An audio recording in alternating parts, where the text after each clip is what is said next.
Hello students, હું છું Savaliya sir અને ધોરણ 12 સાયન્સના વિદ્યુત રસાયણ વિજ્ઞાન ચેપ્ટરના સ્વાધ્યાયના પ્રશ્નોના ઉકેલ માટેના લેક્ચર નંબર 3માં આપનું સ્વાગત છે. વિદ્યાર્થી મિત્રો, આ લેક્ચરમાં આપણે સ્વાધ્યાયના પ્રશ્ન નંબર 3.5 અને પ્રશ્ન નંબર 3.8 વિશે ચર્ચા કરીશું. લાસ્ટ લેક્ચરમાં આપણે સ્વાધ્યાયના પ્રશ્ન 3.4 અને 3.6 વિશેની ચર્ચા કરી ચૂક્યા છીએ. તો પ્રશ્ન 3.5 જેમાં આપણને પેટા પ્રશ્નો 4 આપેલા છે. નીચેના કોષોના 298 કેલ્વિન તાપમાને નળ સમીકરણ અને ઈએમએફ લખો. વિદ્યાર્થી મિત્રો, અહીંયા ઈએમએફ લખો આવી વાત થઈ છે. ઈએમએફ ગણો એવું પણ પૂછી શકે. જો કે આપણે અહીં દરેક પાર્ટ એમાં ઈએમએફ ગણેલો જ છે. તમને આ પ્રકારે સમીકરણ આપ્યું છે અને જે તે વિદ્યુત ધ્રુવ એના પ્રમાણિત રિડક્શન પોટેન્શિયલનું મૂલ્ય પણ આપેલું છે. વિદ્યાર્થી મિત્રો, આપણને જ્યારે આ જ રકમ પાઠ્યપુસ્તકમાં જે આપેલી છે એમાં જે તે વિદ્યુત ધ્રુવ એના પ્રમાણિત પોટેન્શિયલના મૂલ્યો ત્યાં આપેલા નથી, પરંતુ પરીક્ષામાં એટલે કે બોર્ડમાં અથવા અન્ય કોઈ પણ પરીક્ષામાં જ્યારે આ પ્રશ્ન પૂછાય ત્યારે તમને જે તે વિદ્યુત ધ્રુવના પ્રમાણિત રિડક્શન પોટેન્શિયલના મૂલ્યો પણ આપવામાં આવશે. સો ધેટ કે અહીં તમે જોઈ શકો છો કે એક કોષનું તમને સાંકેતિક નિરૂપણ આપ્યું છે અને એ કોષ મુજબ મેગ્નેશિયમનો ધ્રુવ એ એનોડ છે અને કોપરનો ધ્રુવ કેથોડ છે. એ ઉપરાંત એનોડિક દ્રાવણની સાંદ્રતા 0.01 મોલર છે અને કેથોડિક દ્રાવણની સાંદ્રતા 0.0001 મોલર છે. મેગ્નેશિયમનો પ્રમાણિત રિડક્શન પોટેન્શિયલ તમને -2.36 વોલ્ટ આપેલો છે, જ્યારે કોપરના પ્રમાણિત રિડક્શન પોટેન્શિયલનું મૂલ્ય એ 0.34 વોલ્ટ આપેલું છે. ઉકેલમાં સૌથી પહેલાં તમે આખી એ ચારે ચાર પ્રશ્નો જે આપ્યા છે એ ચારે ચાર પ્રશ્નો એક જ ટ્રેડિશન એટલે કે એક જ સિસ્ટમથી એને ઉકેલ્યા છે અથવા તો એનું સોલ્યુશન આપેલું છે. એ સિસ્ટમને ધ્યાનથી સમજી લેજો. એમાં સૌથી પહેલું છે વિદ્યુત ધ્રુવો પર થતી પ્રક્રિયાઓ, એનોડ કેથોડ ઉપર થતી પ્રક્રિયાઓ દર્શાવવાની અને પછી કોષ પ્રક્રિયાનું સમીકરણ દર્શાવવાનું. ત્યારબાદ આપલે થતી ઇલેક્ટ્રોનની મોલ સંખ્યા n આપણે અહીંયાથી પ્રક્રિયા સમીકરણ પરથી એને નક્કી કરવાની અથવા ફાઇન્ડ આઉટ કરવાની. પછી કોષના પ્રમાણિત કોષ પોટેન્શિયલનું મૂલ્ય શોધવાનું અને ત્યારબાદ નળ સમીકરણનો ઉપયોગ કરવાનો. વિદ્યાર્થી મિત્રો, નળ સમીકરણથી આપણે પરિચિત છીએ. કોઈ પણ વીજરાસાયણિક કોષ અથવા વિદ્યુત કોષ એના બિન પ્રમાણિત પોટેન્શિયલ અથવા ઈએમએફ એનું મૂલ્ય શોધવા માટે આ નળ સમીકરણ છે. એટલે આપણને નળ સમીકરણ અને ઈએમએફ લખો આવી જે વાત કરેલી છે, તો તમે નળ સમીકરણ લખો છો એ જ વાસ્તવમાં એના ઈએમએફનું સૂત્ર લખ્યું છે તેમ કહેવાશે. પરંતુ અહીં પાઠ્યપુસ્તકમાં ઈએમએફ લખો આવો શબ્દ છે. વાસ્તવમાં ઈએમએફ ગણો એ પ્રકારનો પ્રશ્ન હોય. તો તમે જોઈ શકો છો કે અહીં વિદ્યુત ધ્રુવો પર થતી પ્રક્રિયા, તો એનોડ તો મેગ્નેશિયમમાંથી Mg2+ આયનો બને, જેની સાંદ્રતા રકમમાં તમને 0.001 મોલર આપી છે. વિદ્યાર્થી મિત્રો, ગાણિતિક રીતે 0.001 મોલર એને 10⁻³ મોલર લખી શકાશે. અને એ જ પ્રમાણે કેથોડિક પ્રક્રિયામાં Cu2+ આયનો 2 ઇલેક્ટ્રોન મેળવી અને Cu સોલિડ બને છે. પણ Cu2+ આયનોની સાંદ્રતા તમને 0.0001 મોલર આપી છે, જેને આપણે 10⁻⁴ મોલર લખેલું છે. એટલે ગાણિતિક રીતે આ જે સાંદ્રતાઓ છે એને 10ના ઘાતાંકમાં કઈ રીતે લખી શકાય એ આપણને ખ્યાલ હોવો જરૂરી છે. કોષ પ્રક્રિયાનું સમીકરણ આ પ્રમાણે થશે: magnesium solid plus Cu2+ ion અને જેની સાંદ્રતા 10⁻⁴ મોલર છે. 2 ઇલેક્ટ્રોન સામે 2 ઇલેક્ટ્રોન કેન્સલ થઈ જશે. નિપજ તરીકે Mg2+ આયનો જેની સાંદ્રતા 10⁻³ મોલર છે અને Cu સોલિડ આ નિપજો છે. અહીં આપલે થતી ઇલેક્ટ્રોન સંખ્યા 2 થશે. ઈ સેલ, ઈ અંશ સેલ એટલે કોષનો પ્રમાણિત કોષ પોટેન્શિયલ જેની જરૂરિયાત એ આપણને નળ સમીકરણમાં છે જ. એટલે ઈ અંશ સેલ બરાબર ઈ અંશ રિડક્શન કેથોડ માઇનસ ઈ અંશ રિડક્શન એનોડ. તો કેથોડ કોપરનો છે અને એનોડ મેગ્નેશિયમનો છે, એટલે આપણે સંજ્ઞાત્મક રીતે જે તે ધાતુને જ દર્શાવેલી છે. ઇઝ ઇક્વલ ટુ તો કોપરનો રિડક્શન પોટેન્શિયલ 0.34 વોલ્ટ આપેલો છે અને મેગ્નેશિયમનો -2.36. આ માઇનસ નિશાની સૂત્રમાંની છે એટલે સરવાળો થશે જે છે 2.70 વોલ્ટ. આ કોષ માટે નળ સમીકરણ, આ નળ સમીકરણ એ જ ઈએમએફનું મૂલ્ય દર્શાવે છે અથવા બિન પ્રમાણિત કોષનો પોટેન્શિયલ દર્શાવે છે. એટલે E cell is equal to E અનસેલ માઇનસ 0.059 અપોન n log નિપજ રૂપી સ્પીસીઝની સાંદ્રતા છેદમાં પ્રક્રિયક રૂપી સ્પીસીઝની સાંદ્રતા. તો વિદ્યાર્થી મિત્રો, નિપજ રૂપી સ્પીસીઝમાં ઘન જે નિપજ છે એની સાંદ્રતા એ હંમેશા એની ઘનતા છે અને એ ઘનતા અચળ હોય એટલે એની સાંદ્રતા આપણે ધ્યાનમાં લેતા નથી. આવી સ્પષ્ટતા આપણે નળ સમીકરણની થિયરી ચલાવી NCERT લેક્ચર, બોર્ડ લેક્ચર એની અંદર આપણે કરેલી છે. છેદમાં પ્રક્રિયક રૂપી સ્પીસીઝની સાંદ્રતા, તો પ્રક્રિયક રૂપી Cu2+ આયનો જે છે એની સાંદ્રતા ધ્યાનમાં લેવાની થશે. મેગ્નેશિયમ સોલિડ છે. ઘન પદાર્થની સાંદ્રતા એટલે ઘન પદાર્થની ઘનતા, ઘનતા હંમેશા અચળ હોય એટલે અહીં આપણે જે આયન રૂપી સ્પીસીઝ છે એની સાંદ્રતાને જ આપણે ધ્યાનમાં લઈશું. તો Mg2+ આયન નિપજ રૂપી સ્પીસીઝની સાંદ્રતા જે છે એ 10⁻³ છે અને Cu2+ આયન જે પ્રક્રિયક રૂપી સ્પીસીઝની સાંદ્રતા છે એ 10⁻⁴ મોલર છે. 10⁻³ છેદમાં 10⁻⁴, એનો જવાબ થશે 10. એ પણ આપણને ગાણિતિક ક્રિયા આવડતી હોવી જરૂરી છે. 1/10⁻⁴, જેને અંશમાં લખીએ તો 10 લખાય એટલે log 10 થશે. એનું મૂલ્ય 2 એપ્લાય કર્યું છે. આ જે ગુણોત્તર છે એનું મૂલ્ય 0.0295 થશે. ઈ અનસેલનું મૂલ્ય આપણે 2.70 શોધેલું છે. log 10નું મૂલ્ય હંમેશા 1 હોય એટલે 0.0295 છે એને નિયરલી આપણે 0.03 લખી શકીએ. 5ને કેન્સલ કરીએ તો આ 9 ના 10 થાય. 10ની શૂન્ય વિચારીએ તો 2ની અંદર 1 ઉમેરીને 0.03 લખી શકાય. એટલે નિયરલી 2.70માંથી 0.03 બાદ કરીએ એટલે આપણો જવાબ ઈ સેલ એ 2.67 વોલ્ટ આવશે, જે વાસ્તવમાં શું છે તો વાસ્તવમાં ઈએમએફ છે. એ જ પ્રકારે બીજા કોષ માટેનું આપણને સાંકેતિક નિરૂપણ આપ્યું છે. તમે જોઈ શકો છો એમાં Feનો વિદ્યુત ધ્રુવ એનોડ છે અને હાઇડ્રોજન વાયુ વિદ્યુત ધ્રુવ એ કેથોડ છે. અહીંયા હાઇડ્રોજન વાયુ વિદ્યુત ધ્રુવનો આપણને પ્રમાણિત પોટેન્શિયલ આપેલો નથી, પણ હાઇડ્રોજન વાયુ વિદ્યુત ધ્રુવ માટે પ્રમાણિત પોટેન્શિયલનું મૂલ્ય એ 0.00 વોલ્ટ છે. એ આપણે થિયરીમાં જોઈ ચૂક્યા છીએ, આપણે એને યાદ રાખવું જરૂરી છે. અને Fe માટે પ્રમાણિત રિડક્શન પોટેન્શિયલ એ તમને અહીંયા -0.44 વોલ્ટ આપેલો છે. વિદ્યાર્થી મિત્રો, હું ફરીથી સ્પષ્ટતા કરી દઉં છું કે આપણા પાઠ્યપુસ્તકની અંદર સ્વાધ્યાયમાં જ્યાં આ પ્રશ્ન આપેલો છે ત્યાં આપણને આવા કોઈ મૂલ્યો આપેલા નથી, પણ પરીક્ષામાં જ્યારે તમને આ પ્રશ્ન પૂછવામાં આવે ત્યારે તમને એ મૂલ્યો આપેલા હોય છે. તો ઉકેલ આપણે દર્શાવીએ તો મેં કીધું એ પ્રમાણે બધામાં સમાન પ્રકારના જ સ્ટેપ છે અથવા પદ્ધતિ છે. સૌથી પહેલાં વિદ્યુત ધ્રુવ પર થતી પ્રક્રિયાઓ, તો એમાં એનોડ અને કેથોડિક પ્રક્રિયાઓ આપણે દર્શાવેલી છે. તમે જોઈ શકો છો કે Feનું Fe2+ રૂપાંતર થાય, 2 ઇલેક્ટ્રોન મુક્ત થાય એટલે આ ઓક્સિડેશન પ્રક્રિયા છે. અહીંયા 0.001 મોલર છે એને 10⁻³ મોલર લખ્યું છે. એ જ પ્રકારે કેથોડ ઉપર 2H+ આયનો, કારણ કે અહીંયા 2 ઇલેક્ટ્રોન મુક્ત થાય તો 1H+ આયન 1 ઇલેક્ટ્રોન મેળવે, તો આપણે 2H+ આયનો 2 ઇલેક્ટ્રોન મેળવે એટલે આપણે 2H+ આયનો દર્શાવવા પડશે. 1 મોલર એની સાંદ્રતા અને નિપજ તરીકે H2 ગેસ મળશે, જેનું દબાણ 1 બાર આપણને આપેલું જ છે. કોષ પ્રક્રિયા આપણે લખીએ તો 2 ઇલેક્ટ્રોન સામે 2 ઇલેક્ટ્રોન કેન્સલ થશે એટલે પ્રક્રિયક રૂપી સ્પીસીઝમાં Fe સોલિડ પ્લસ 2H+ જેની સાંદ્રતા 1 મોલર ગીવ્સ Fe2+ આયન કે જેની સાંદ્રતા 10⁻³ મોલર વત્તા H2 ગેસ કે જેનું દબાણ 1 બાર. હવે અહીંયા આપણે થતી ઇલેક્ટ્રોનની સંખ્યા n બરાબર 2 થશે.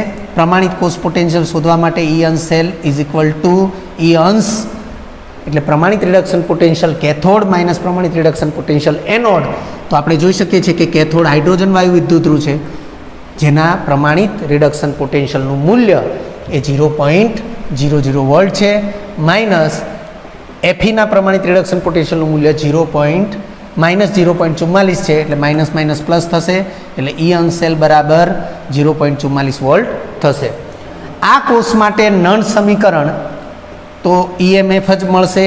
EMF એટલે કે ઈ સેલ ઇઝ ઇક્વલ ટુ ઈ અંશ સેલ માઇનસ 0.059/n log. હવે તમે જોઈ શકો છો કે અહીંયા નિપજરૂપી સ્પીસીઝમાં Fe2+ આયનની સાંદ્રતા H2 એ સોલિડ નથી, H2 એ લિક્વિડ નથી. જો સોલિડ કે લિક્વિડ નિપજ હોય અથવા સોલિડ કે લિક્વિડ પ્રકારના સ્પીસીઝ હોય તો હંમેશા તેની સાંદ્રતા અચળ જ રહેશે, કારણ કે તેની સાંદ્રતા એટલે ઘનતા, અને ઘનતા હંમેશા અચળ રહે છે. પણ અહીંયા વાયુરૂપ નિપજ છે એટલે આપણે વાયુરૂપ જે પણ ઘટક છે એનું દબાણ અહીંયા દર્શાવેલું છે P(H2), એટલે કે H2 વાયુનું દબાણ છેદમાં. તો પ્રક્રિયક રૂપી સ્પીસીઝમાં Fe સોલિડ છે, એની સાંદ્રતાને આપણે ધ્યાનમાં લેતા નથી, અને H+ની સાંદ્રતાનો સ્ક્વેર કર્યો કારણ કે અહીંયા એનો સહગુણક 2 છે. તો આ પ્રકારની જે સ્પષ્ટતા છે એ પણ આપણે નળ સમીકરણની થિયરીમાં આપણે NCERT બોર્ડ લેક્ચરની અંદર કરેલી છે. તો તમે જોઈ શકો છો એ અંશ સેલનું મૂલ્ય 0.44 વોલ્ટ માઇનસ એનનું મૂલ્ય 2 લાગુ પાડીએ આપણે તો 0.059/2 લખીએ તો એ 2 વડે ભાગી અને આપણે ડાયરેક્ટ આપણે 0.0295 લખી શકીએ છીએ, અથવા આપણે આ રીતે કિંમતો એપ્લાય કરીએ તો 0.059/2 આ રીતે કિંમત એપ્લાય કરીએ તો આનો જે ગુણોત્તર છે એનું મૂલ્ય 0.0295 આવશે. આ H+ની સાંદ્રતા 1 મોલર છે, 1નો વર્ગ લખીએ તો 1 જ થશે, અને PH2 એટલે કે H2 વાયુનું દબાણ 1 બાર છે એટલે એ પણ 1 થશે. એટલે 10⁻³ છે એ -3 આગળ આવશે અને log 10 થશે. આ જે લોગના ઘાતનો નિયમ એટલે -3 આગળ આવશે. log 10નું મૂલ્ય હંમેશા 1 થાય. -3 અને -0.0295 ગુણાકાર થશે પ્લસ, કારણ કે માઇનસ પ્લસ થશે. 0.0885 એ આનો ગુણાકાર થશે. log 10નું મૂલ્ય 1 થશે. તો વિદ્યાર્થી મિત્રો, એક સાથે આને ગુણીએ ન ગુણીએ કોઈ ફરક નથી પડતો, પણ આ મૂલ્યને નિયરલી 0.09 લખી શકાય છે. એટલે આપણે નિયરલી 0.44 પ્લસ 0.09 અને એ મૂલ્ય થશે 0.53 વોલ્ટ, જે ઈ સેલ અથવા EMF કહેવાશે. ત્રીજા નંબરે આપણને આપ્યું છે જે સાંકેતિક નિરૂપણ આપ્યું છે કોષનું, એમાં ટીનનો SN એટલે ટીન. તો ટીનનો વિદ્યુત ધ્રુવ જે છે એ એનોડ છે અને હાઇડ્રોજન વાયુ વિદ્યુત ધ્રુવ કેથોડ છે.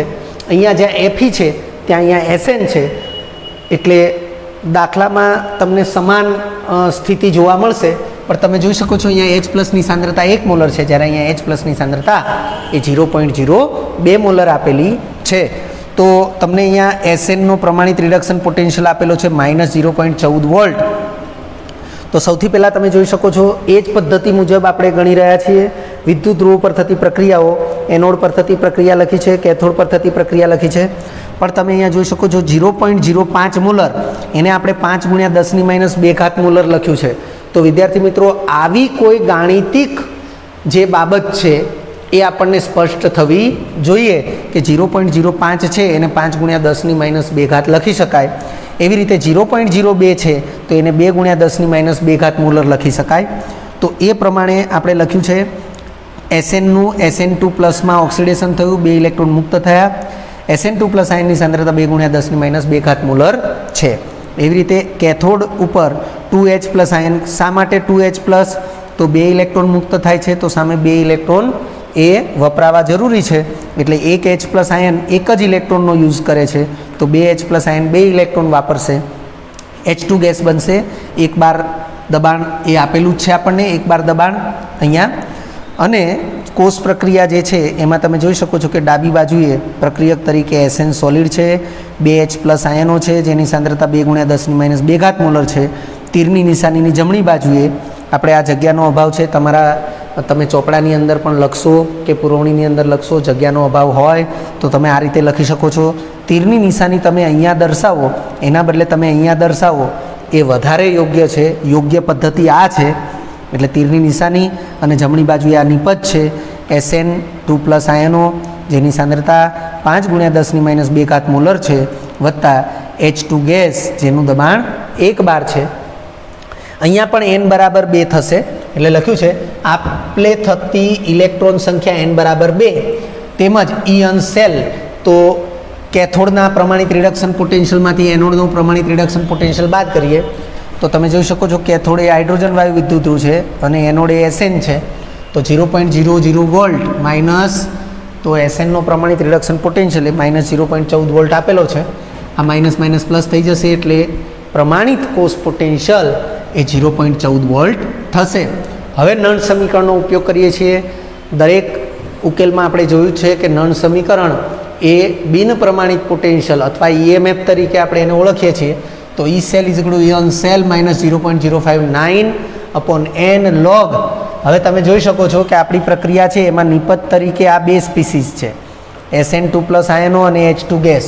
તો SN2 પ્લસ આયનની સાંદ્રતા ઇન્ટુ H2 ગેસનું દબાણ એટલે PH2 લખ્યું છે અને છેદમાં પ્રક્રિયકરૂપ સ્પીસીસ જે છે એમાં H પ્લસ આયનો જેનો સહગુણક 2 છે અને SN સોલિડ છે એટલે જે સોલિડ છે એની સાંદ્રતાને આપણે દર્શાવવાની હોતી નથી એટલે છેદમાં આપણે H પ્લસની સાંદ્રતાનો સ્ક્વેર દર્શાવ્યો છે. હવે આપણે કિંમતો એપ્લાય કરીએ. ઇયન સેલનું મૂલ્ય 0.14 છે માઇનસ 0.059 એનનું મૂલ્ય 2 લખ્યું છે લોગ એસએનની સાંદ્રતા SN2 પ્લસ આયનની સાંદ્રતા 5 × 10⁻² લખી છે. તો 5 × 10⁻². PH2નું મૂલ્ય 1 કારણ કે H2 વાયુનું દબાણ 1 બાર છે અને છેદમાં H પ્લસની સાંદ્રતાનો સ્ક્વેર છે. તો તમે જોઈ શકો છો H પ્લસની સાંદ્રતા 2 × 10⁻² મોલર છે.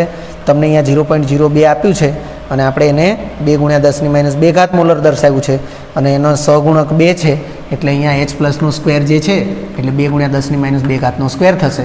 હવે 2નો વર્ગ થશે 4 અને 10⁻² વર્ગ થશે 10⁻4. 5/4 અને આ 10⁻2 સામે 10⁻4 છે છેદ ઉડશે તો પણ 10⁻2 એવું છેદમાં વધશે. એને અંશમાં લઈ જઈએ તો એ 10⁻² થશે એટલે 100. 5/4નું મૂલ્ય 1.25 થશે. 1.25 × 100 કરીએ તો જવાબ આવશે 125. આવી ગાણિતિક ક્રિયા માટે આપણે સ્ટેપ વધારી શકતા નથી અથવા વધારવા જોઈએ નહીં. આવી ગાણિતિક ક્રિયાને રફમાં કરી અને આપણે અહીંયા ડાયરેક્ટ log 125 લખી શકીએ છીએ. તો 0.0295 log 125. log 125નું મૂલ્ય 2.0969 અથવા 2.0969 એવું એનું મૂલ્ય આવશે. આપણે ગુણાકાર કરીએ તો જવાબ આવશે 0.0618. આ 8ને કેન્સલ કરીએ તો 2 લખી શકાય એટલે નિયરલી એ 0.14માંથી 0.062 બાદ કરીએ એટલે આપણું ઈ સેલ અથવા ઈએમએફનું મૂલ્ય એ 0.078 થશે. હજુ જો આપણે એને 8ને કેન્સલ કરીએ તો આ જે છે 7 એને 8 લખી શકાય એટલે 0.08 વોલ્ટ પણ લખી શકાય. એ જ પ્રમાણે ચોથો જે વિદ્યુત રાસાયણિક કોષ આપ્યો છે એનું સાંકેતિક નિરૂપણ. એમાં બ્રોમિનનો વિદ્યુત ધ્રુવ એ એનોડ દર્શાવ્યો છે અને હાઇડ્રોજન વાયુ વિદ્યુત ધ્રુવ એ કેથોડ દર્શાવ્યો છે અને તમને બ્રોમિનના પ્રમાણિત રિડક્શન પોટેન્શિયલનું મૂલ્ય 1.09 વોલ્ટ આપ્યું છે. વિદ્યાર્થી મિત્રો, આપણને પાઠ્યપુસ્તકની અંદર જે રકમ આપી છે એ રકમ પ્રમાણે આ દર્શાવ્યું છે પણ વાસ્તવમાં આવું શક્ય નથી. કારણ કે આપણે ઈએમએફ શ્રેણી પરથી મળતી માહિતી એ જે આપણે સમજાવેલી છે અને એની અંદર આપણે એક વિધાન સ્પષ્ટ કરેલું છે કે બે વિદ્યુત ધ્રુવો પૈકી જેના પ્રમાણિત રિડક્શન પોટેન્શિયલનું મૂલ્ય સાપેક્ષમાં વધુ હોય એ કેથોડ બને અને જેના પ્રમાણિત રિડક્શન પોટેન્શિયલનું મૂલ્ય સાપેક્ષમાં ઓછું હોય એ એનોડ બને. તો વિદ્યાર્થી મિત્રો, આપણે એવું જાણીએ છીએ કે હાઇડ્રોજન વાયુ વિદ્યુત ધ્રુવ જે છે એના પ્રમાણિત રિડક્શન પોટેન્શિયલનું મૂલ્ય એ 0.00 વોલ્ટ છે, જ્યારે અહીંયા તમને બ્રોમિનના પ્રમાણિત રિડક્શન પોટેન્શિયલનું મૂલ્ય એ 1.09 વોલ્ટ આપેલું છે. તો આ રિડક્શન પોટેન્શિયલનું મૂલ્ય 0ની સાપેક્ષે વધારે છે તો બ્રોમિનના વિદ્યુત ધ્રુવને એ કેથોડ બનવાનું થાય અને હાઇડ્રોજન વાયુ વિદ્યુત ધ્રુવને એનોડ બનવાનું થાય. પરંતુ અહીંયા તમે જોઈ શકો છો કે તમને સાંકેતિક નિરૂપણમાં જ આવું આપી દીધું છે. એટલે જે વાત હું કરી રહ્યો છું એ આપણે સમજાવી ચૂક્યા છીએ. ઈએમએફ શ્રેણી પરથી મળતી માહિતીમાં કોન્સેપ્ટ લેક્ચરની અંદર સમજાવેલું છે આપણે આ બધું.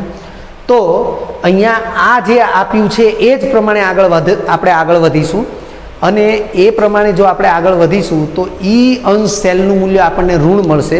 વાસ્તવમાં કોઈ પણ પ્રમાણિત વીજ રાસાયણિક કોષ એના ઇયન સેલનું મૂલ્ય એ ઋણ ન મળે, એ હંમેશા ધન મળે.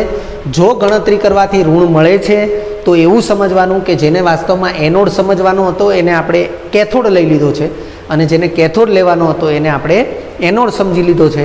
એટલે જ એ ઈ અંશ સેલનું મૂલ્ય ઋણ આવે છે અથવા ઈ સેલનું મૂલ્ય ઋણ આવે છે. એટલે અહીંયા તો આપણને રકમમાં આ વસ્તુ આપેલી જ છે, એટલે આપણે આને લઈને આગળ વધીએ છીએ. તો લખ્યું છે અહીં વિદ્યુત ધ્રુવો પરની પ્રક્રિયા, તો જે આગળના 3 ઉકેલમાં આપણે જોયું એ જ પ્રમાણે એનોડિક પ્રક્રિયા, કેથોડિક પ્રક્રિયા આપણે દર્શાવેલી છે. અહીંયા 0.01 મોલર છે તો આપણે 0.01 ને 10⁻2 મોલર લખી શકીએ.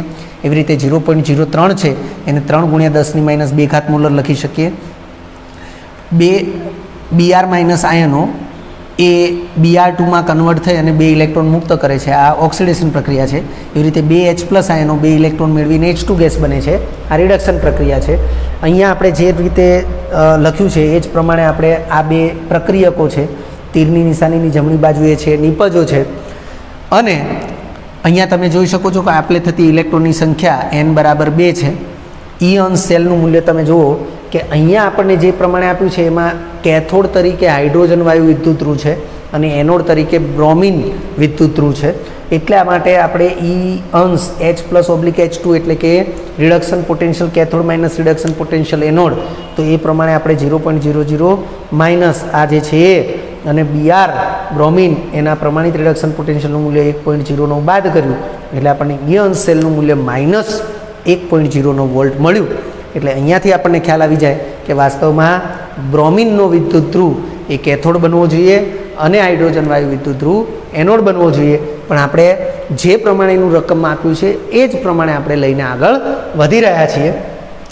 વિદ્યાર્થી મિત્રો, અહીંયા તમે જોઈ શકો છો કોષ પ્રક્રિયામાં નિપજરૂપી સ્પીસીસ જે છે એમાં હાઇડ્રોજન ગેસ છે અને Br2 લિક્વિડ છે.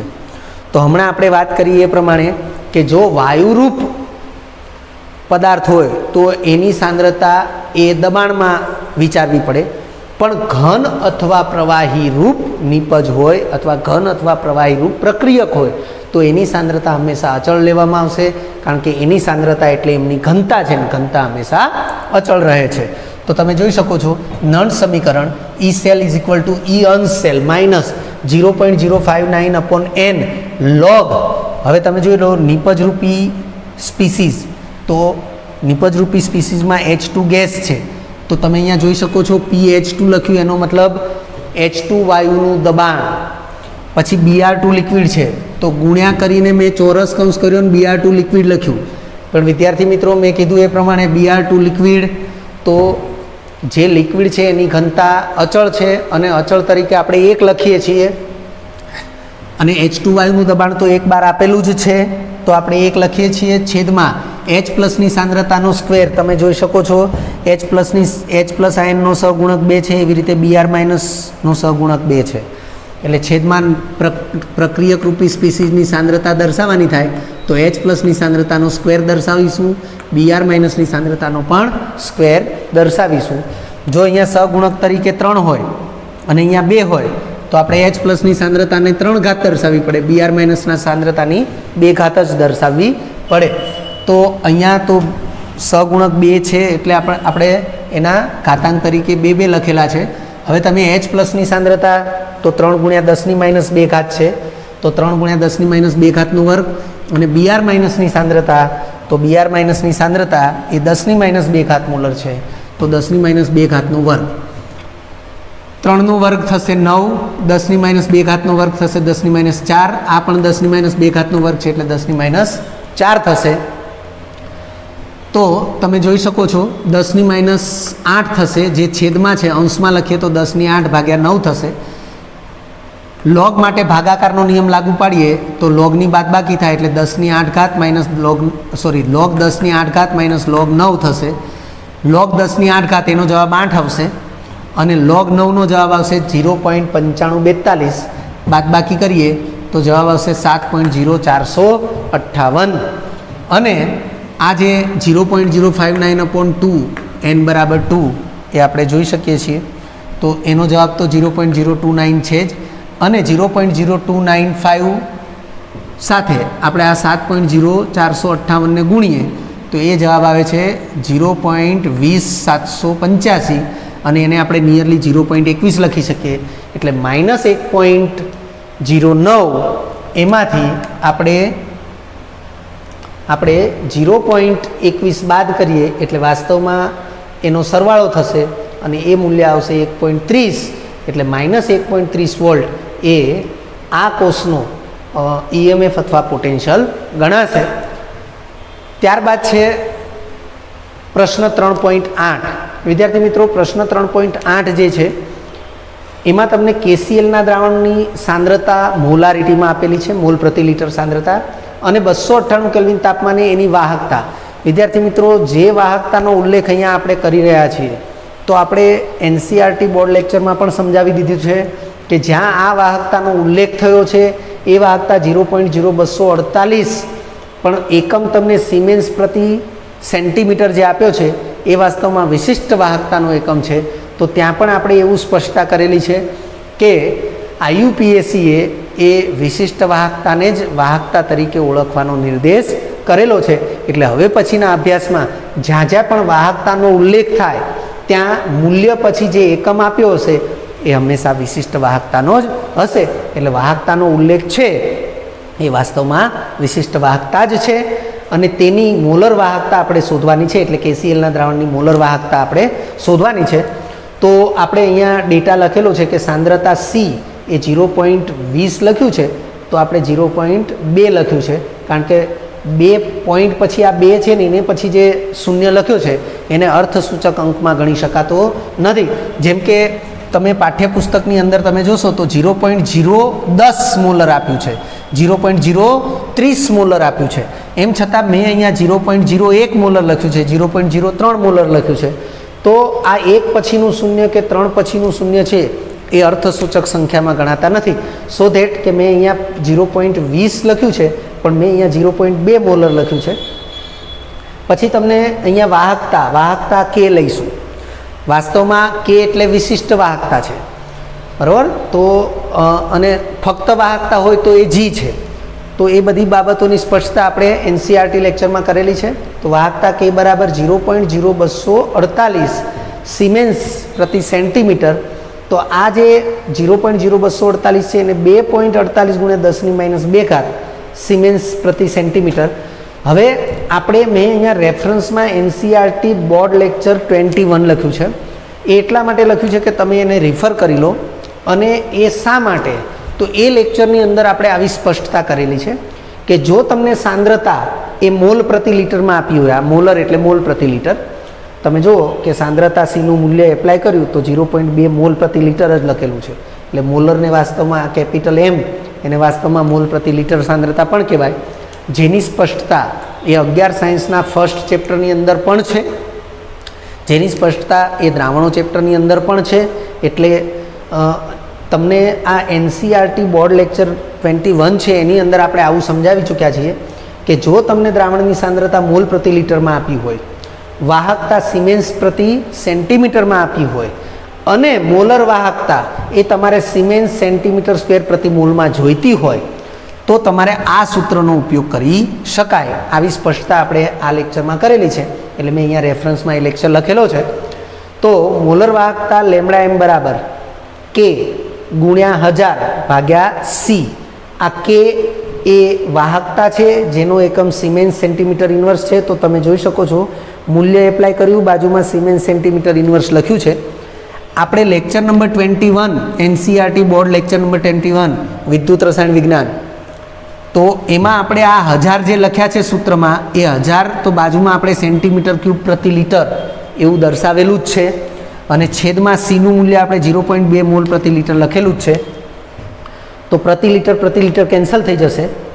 સેન્ટીમીટરની -1/8 સેન્ટીમીટરની 3 ઘાત એટલે એ સેન્ટીમીટરનો સ્ક્વેર થઈ જશે. છેદમાં મોલ છે એને પ્રતિ મોલ લખાશે. એટલે આપણો જવાબ જે મોલર વાહકતાનો છે એ સિમેન્સ સેન્ટીમીટર સ્ક્વેર પ્રતિ મોલમાં આવશે. આ જે સાદુરૂપ છે એ તમે જોઈ શકો છો 10⁻² અને આ 1000 છે એટલે 10⁻³ લખાય. એટલે 10⁻² અને 10⁻³ એટલે 10 એ મેં અહીંયા લખ્યા છે. 2.48 અને છેદમાં 0.2 છે. આનો પોઈન્ટ જમણી બાજુ લઈએ તો એક આંકડો આવશે તો 2 થઈ જશે. અને એવી રીતે આનો પોઈન્ટ એક આંકડો જમણી બાજુ લઈએ એટલે 24.8/2 થશે, જેને 12.4 કહેવાય. અને 12.4 ગુણ્યા 10 કરો એટલે 124 થશે. એટલે મોલર વાહકતાનું મૂલ્ય લેમ્ડા એમ બરાબર 124 સિમેન્સ સેન્ટીમીટર સ્ક્વેર પ્રતિ મોલ થશે. વિદ્યાર્થી મિત્રો, જો તમને આ વિડીયો લેક્ચર ગમ્યો હોય તો લાઇક આપજો, શેર કરજો અને સબસ્ક્રાઈબ પણ કરજો. અગાઉના લેક્ચરનું રિવિઝન અને પાઠ્યપુસ્તકનું વાંચન કરતા રહેજો. આ લેક્ચર અંગે કોઈ પણ ડિફિકલ્ટી હોય તો મને વોટ્સઅપ કરી શકાય. આભાર. ફરી મળીશું નવા વિડીયો લેક્ચરમાં.